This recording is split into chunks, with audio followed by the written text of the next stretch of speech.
I really enjoy running. I've enjoyed it ever since I was younger. It's kind of the thing that I use to de-stress and to get fit, stay healthy. It really helps me at this time of the year when it's really cold and gloomy. It's the kind of thing that I look forward to.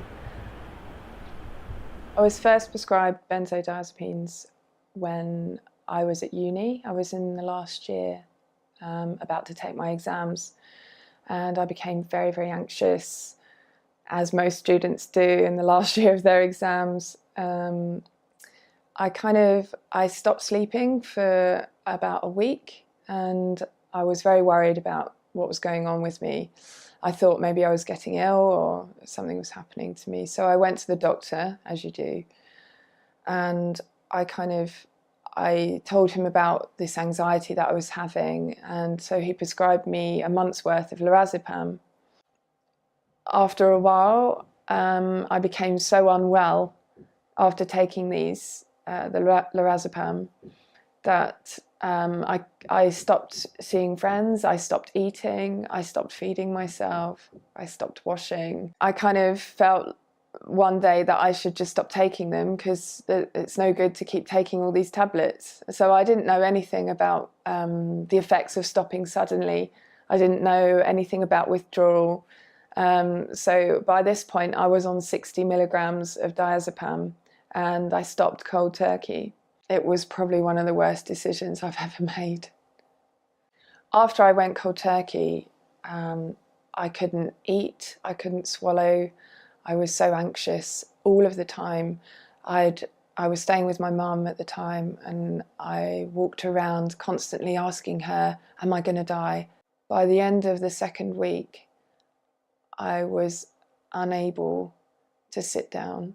I was pacing from floor to floor, and I was going up to my mum and dad and saying, when is this going to end? When is it going to be over? And I'd ask them that day after day after day. And they didn't know. They were absolutely terrified. They didn't know what was happening to me. At this point, a psychiatrist was still coming around seeing me. And he told me it can't be due to the withdrawal. It must be due to some underlying mental illness. And so I kind of worried that I'd really damaged my brain in some way and that I was going to be stuck like this forever. I first started getting my windows and waves, which is what they say happens, after about 4 months. And I remember my first window where I got some relief, and it felt so wonderful.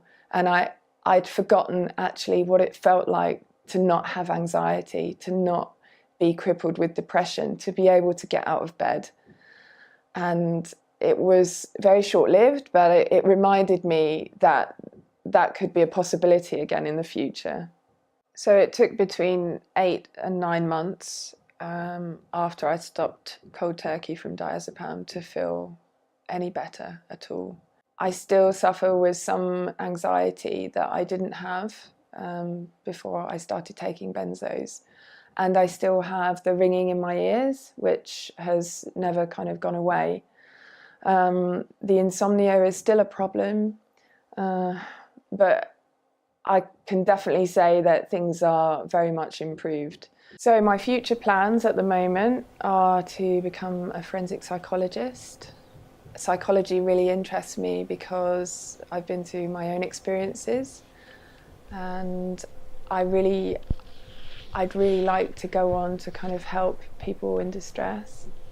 Looking back at my experiences now, I feel so angry that no one explained to me what withdrawal from benzos was like, and all the doctors that I tried to talk to about it just didn't know anything about it at the time. And I feel like these drugs, people should know more about these drugs before they're taking them.